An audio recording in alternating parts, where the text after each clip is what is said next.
Un saludo a todos en nombre de Jesús. Para dar inicio a este programa, pedimos la intercesión de nuestra Madre María. Dios te salve María, llena eres de gracia, el Señor es contigo, bendita tú eres entre todas las mujeres, y bendito es el fruto de tu vientre Jesús. Santa María, Madre de Dios, ruega por nosotros pecadores, ahora y en la hora de nuestra muerte. Amén. Quisiera aprovechar este espacio para felicitar a todos los sacerdotes que ayer celebramos su día, pidiendo la intercesión del Santo Cura de Ars para todos ellos, para que puedan desempeñar con la fuerza del Espíritu Santo esa hermosa misión. Y hoy recibimos la visita de María Elena Viveros, que viene a compartir con nosotros su hermoso testimonio. Quédate con nosotros, después de esta pausita ya la vamos a escuchar. Yo vine a este mundo a dejar huella. El que deja huella es el que se atreve a vivir la vida diferente, a ser diferente, a caminar con la frente siempre en alto y ser tremendamente generoso y entender que la única misión en la vida es vivir amando.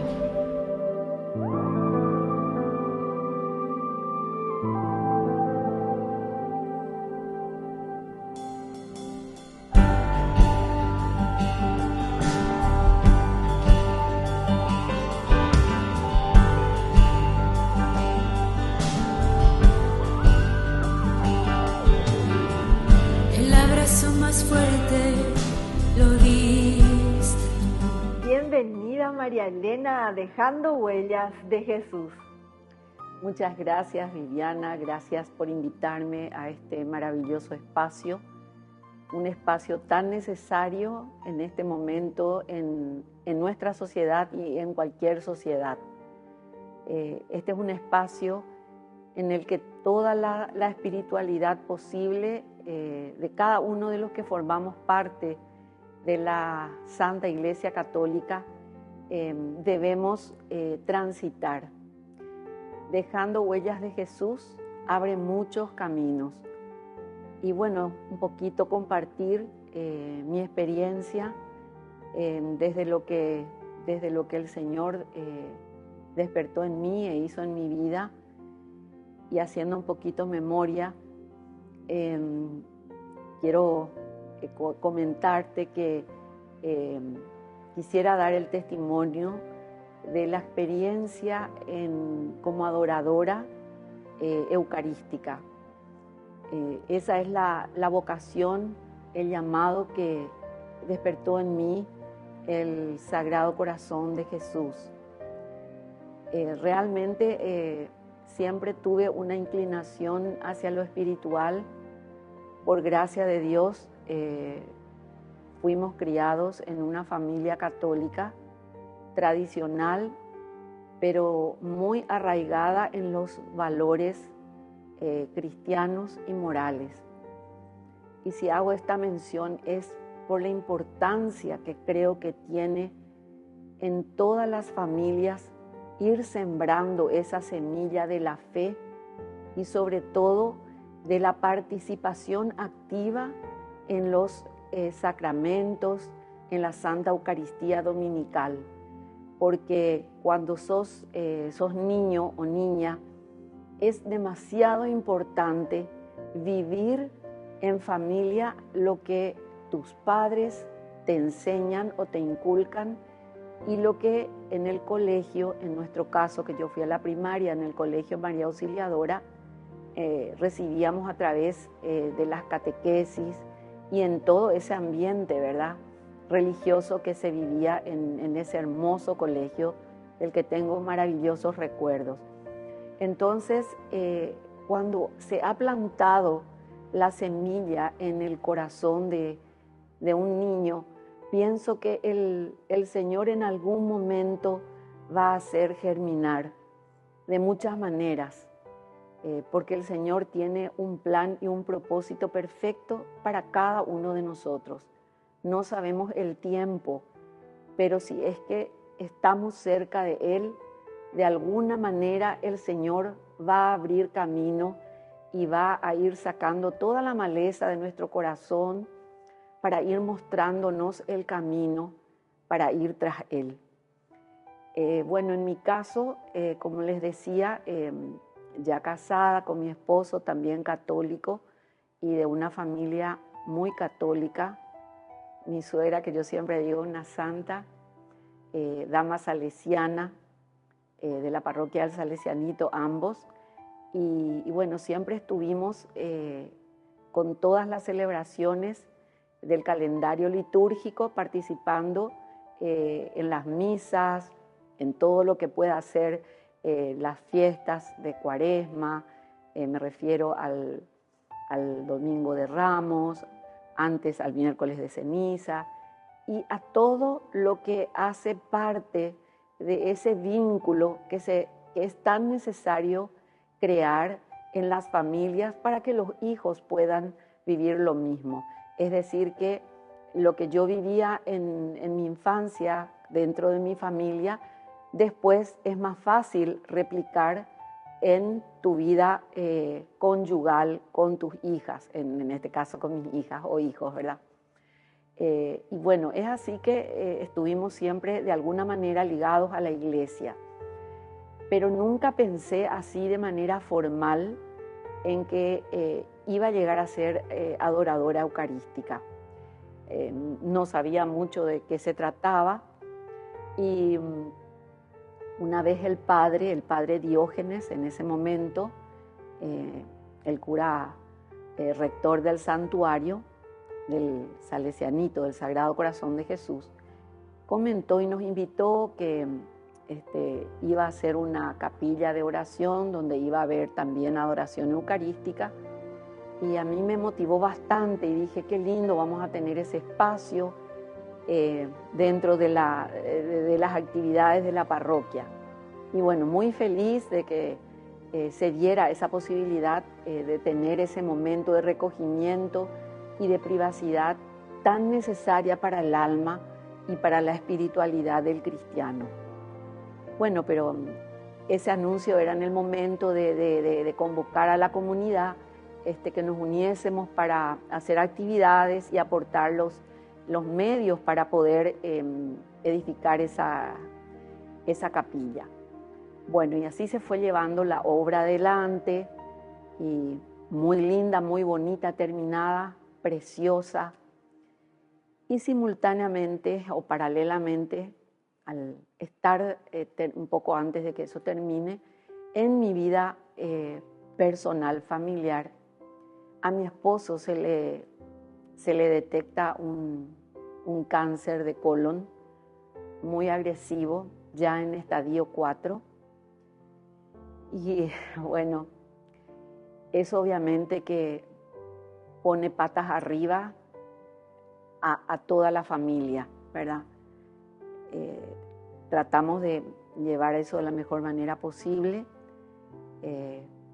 Sabiendo yo de la gravedad del caso, no le dije nada a mis hijas porque la cirugía de él fue en octubre y las nenas estaban en exámenes finales, y eso yo me imaginaba que iba a ser sumamente terrible para ellas, no solamente saber la gravedad del caso en sí, sino lo que eso iba a reflejarse en sus estudios, perdón, porque ya era época de exámenes finales. Entonces, ¿qué es lo que yo hice? Al enfrentar esa noticia, yo pensé que iba a ser un cáncer no tan agresivo, pero después de la cirugía, el doctor Roberto Muran, que estoy eternamente agradecida, con toda la prudencia del caso y la seriedad que requería, me dijo que era muy, muy serio. Bueno, realmente los médicos no le daban a mi esposo más de 3 meses de vida y que dudaban si él iba a llegar a Navidad. Y estamos hablando de octubre de 2013. Bueno, en ese momento lo que yo hice fue, lógicamente, clamar a Dios, pedir misericordia, y recordé ese pasaje cuando el pueblo judío estaba siendo perseguido por los carros de los egipcios, del ejército egipcio, cuando estaban estaban siendo conducidos por Moisés para escapar de la esclavitud, ¿verdad? Y llegaron al mar, a orillas del mar, y el mar estaba ahí.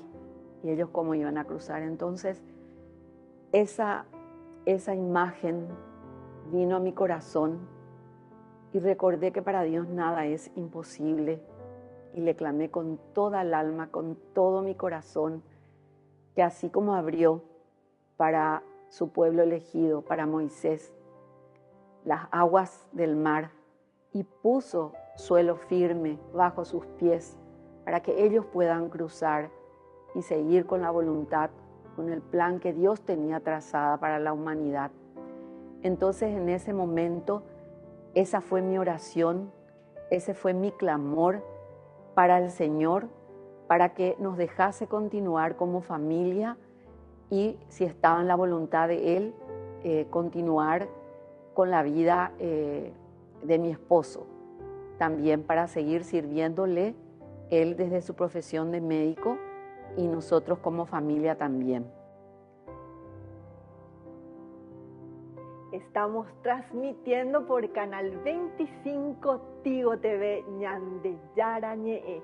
Ya volvemos después de esta breve pausa.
Delicado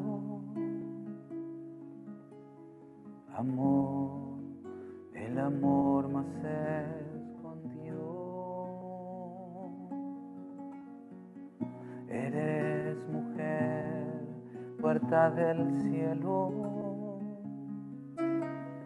3 colores adornan tu manto. Bajan las cascadas de los árboles que caen hasta el suelo y llegan al santuario. Me quieres dar la mano y yo pedir la tuya. No puedo estar sin ti, sin tu mirada pura, tu voz me llena el alma. María de la Alianza, palabra hecha flor.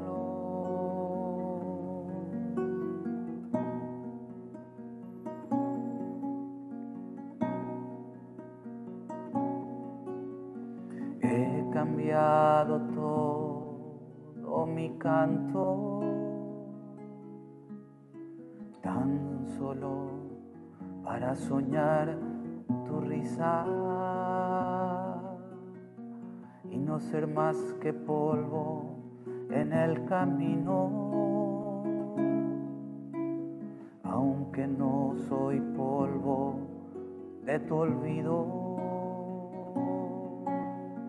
quiero ser un puente hacia el cielo, hecho de barro y de fuego, que nace en el santuario.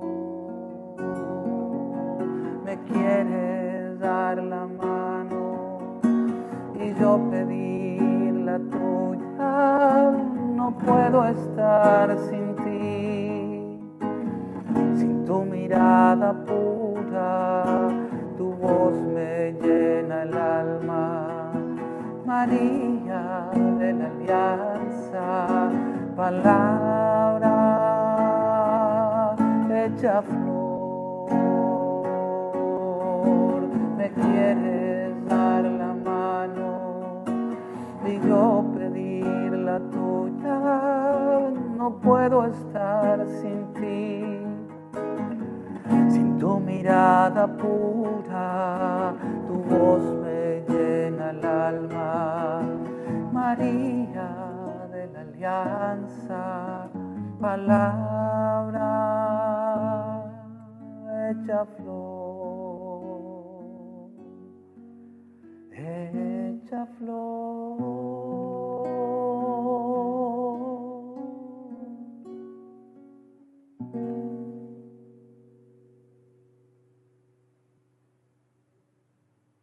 Bueno, y así como les mencionaba, es importante, creo que, contar las experiencias personales para ver cómo el Señor nos va atrayendo hacia el propósito y el plan que Él tiene para cada persona cuando uno se entrega y confía totalmente en Él. Entonces, a partir de ahí, que yo ciertamente no tenía completamente noción de cómo iba a seguir nuestra vida, lo que hice es, porque fue en un momento donde él se operó, tuvo una complicación quirúrgica, por lo que les mencionaba de la gravedad extrema de su caso y su estadio. Entonces yo tenía que asumir los roles plenos de papá y mamá en la casa. Algunas de mis hijas eran ya adolescentes todas, ¿verdad? Y una hija menor que estaba terminando el colegio. Y bueno, entonces había que llevarla al colegio, a dejar que tome el transporte escolar, ir a IPS, retirar los medicamentos, en fin, todo ese proceso. Y yo estaba realmente perdida absolutamente, pero teniendo la certeza de que Dios no me iba a abandonar y no nos iba a abandonar. Entonces lo que yo hacía era, después de que volvía de IPS, de dejar los medicamentos en el sanatorio donde él estaba internado, yo me iba al San José y sabía que siempre estaba abierta la iglesia, aunque por fuera se vieran las puertas cerradas. Y entraba y me arrodillaba frente al sagrario, al Santísimo, y mi adoración era llorar, clamar y suplicar a Dios con toda mi alma, pidiéndole que me dé la fortaleza para hacer lo que Él tenía dispuesto para todos nosotros. Obviamente yo estaba muy asustada como mamá, como persona, porque siempre queremos tener manejada y controlada toda nuestra vida, nuestra situación. Uno se hace planes, que vamos a hacer esto o aquello, o en tal mes tal cosa. Y cuando la vida te muestra que realmente no sos dueña de nada, sino que Dios es realmente, en un sentido respetuoso, tu dueño, y te muestra que no es tu dueño, sino que es tu Padre. es ese Padre amoroso, misericordioso y compasivo que no te va a abandonar, que no es sordo, que escucha tus ruegos, que enjuga tus lágrimas y que te da fuerza. Entonces, así me hice adoradora, llorando a los pies del sagrario, todos los días. Ayunaba, ese tipo de cosas, pero hablándoles de la adoración, que es el testimonio que yo les quiero compartir, y que tiene relación con un poquito lo que les mencioné al principio, cuando el Padre decía que se iba a habilitar la capilla de adoración en nuestra parroquia, el Salesianito. Entonces, después de todo el postoperatorio, y llegaban los meses, recuerdo que esa Navidad pasamos los dos en casa, él tuvo una descompensación muy importante, y obviamente enseguida empezó el proceso de quimioterapia. Y todo lo que se puedan imaginar de esta enfermedad.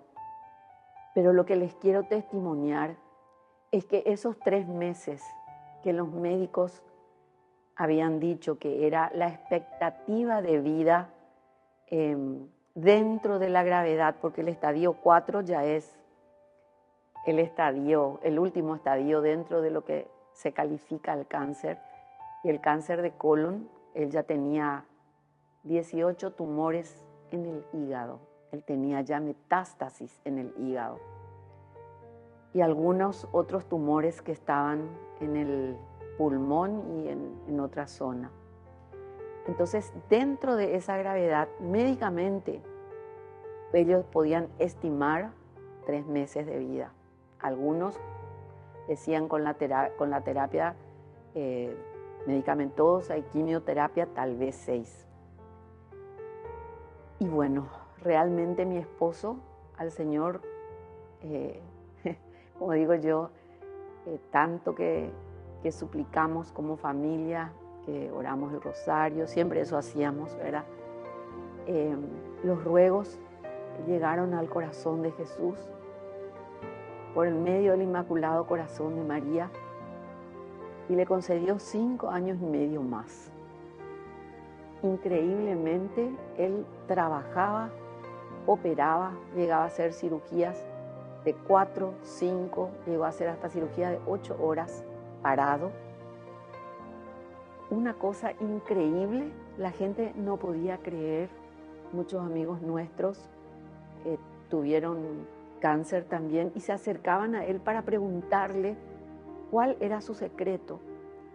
Y como en algunos momentos, aparte de tener la quimioterapia directamente a la vena, realmente tenía acá un dispositivo, y después tenía una quimioterapia ambulatoria con una pequeña bombita que iba liberando las dosis fuera del sanatorio.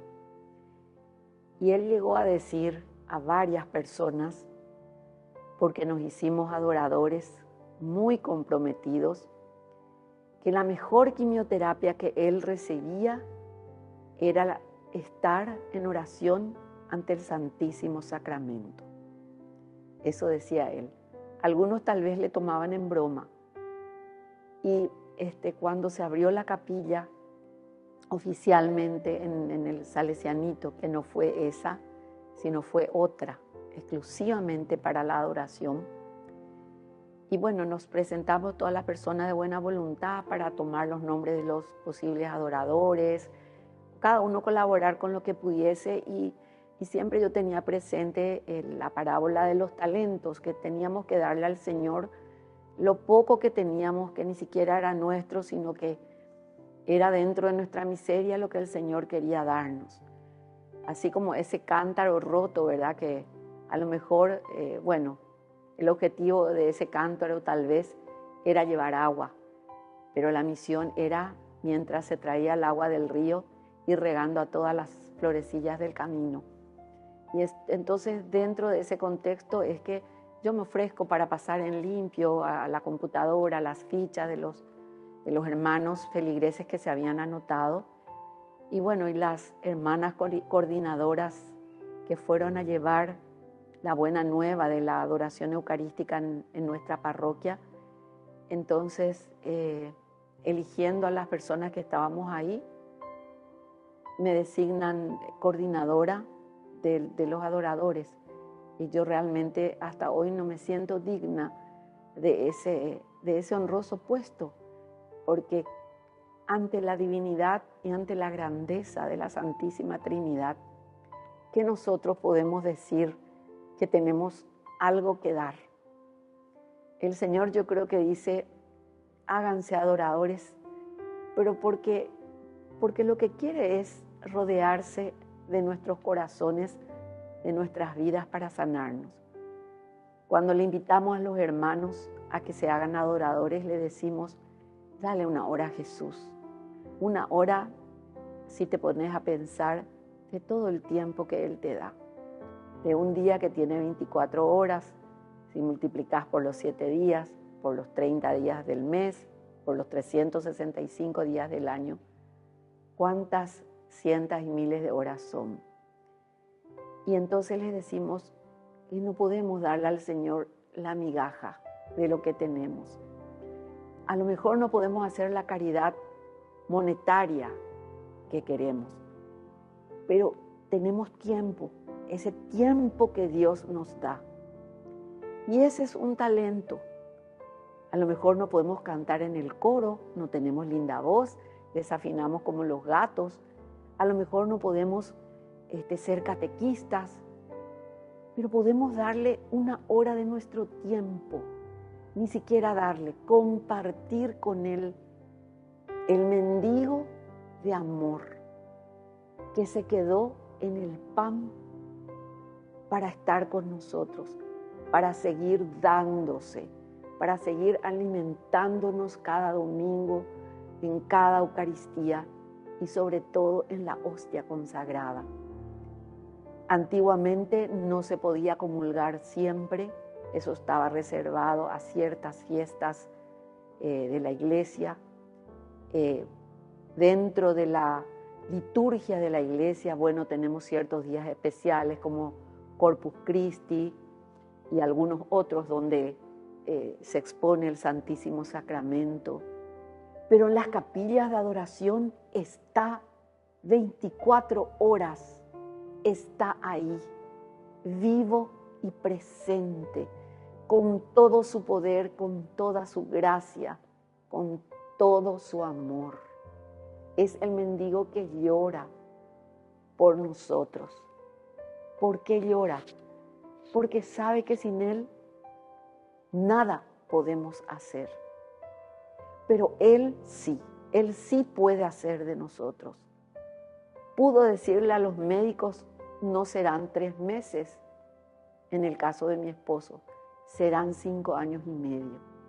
Y dentro de esos 5 años y medio que nos hicimos adoradores comprometidos, nos íbamos todos los días y tomábamos juntos las horas más difíciles, de 1 a 2 de la mañana, de domingo, amaneciendo lunes, o de 3 a 4 de la madrugada.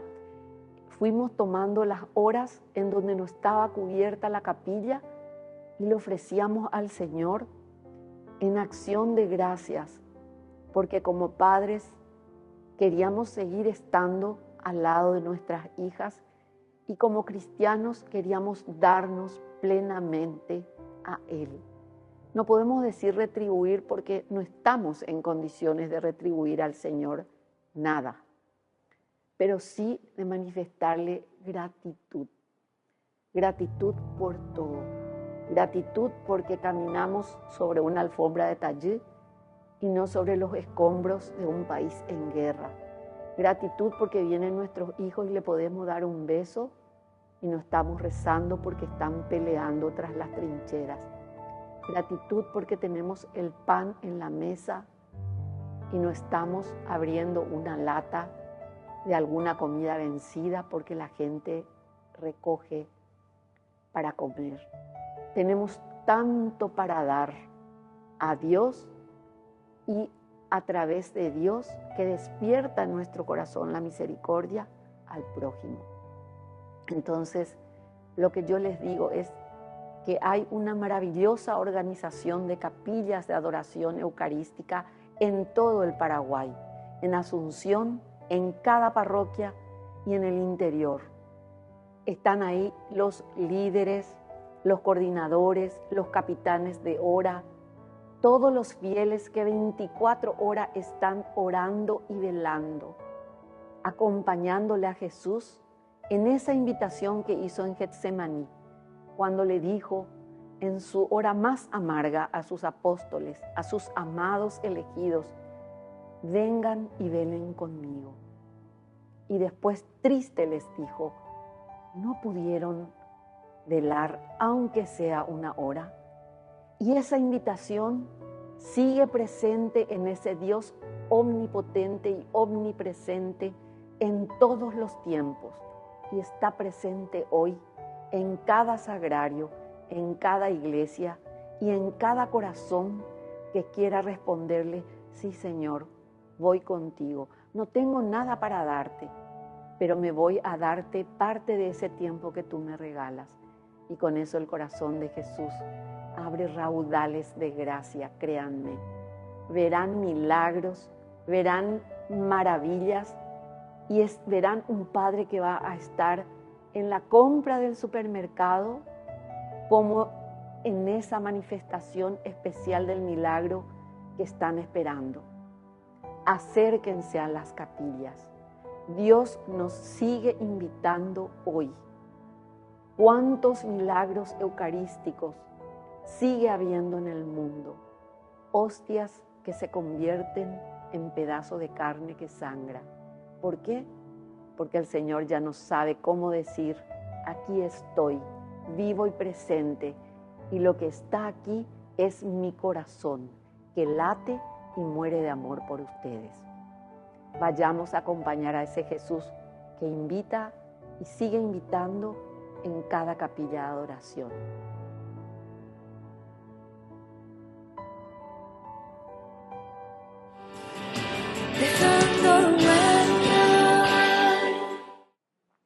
Pedimos la intercesión de nuestro Príncipe Celestial, San Miguel Arcángel, para la consagración de nuestros hogares.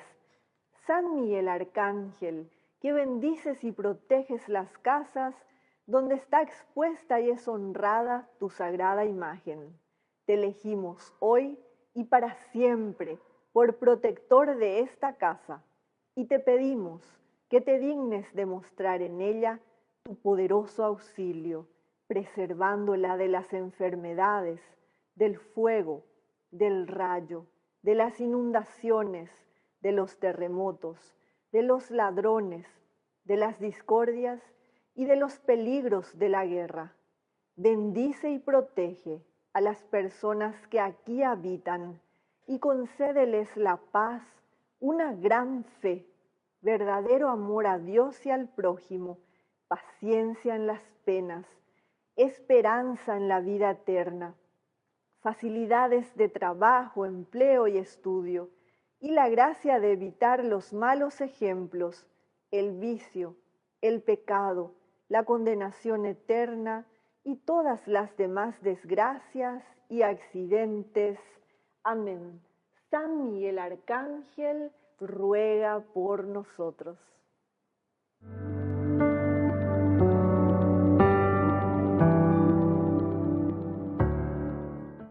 Hemos llegado al final de nuestro programa. Muchas gracias por compartir con nosotros este hermoso testimonio de vida que hemos escuchado. Y recuerden siempre la adoración eucarística que puede cambiar realmente nuestras vidas. Hasta un próximo programa Dejando Huellas de Jesús.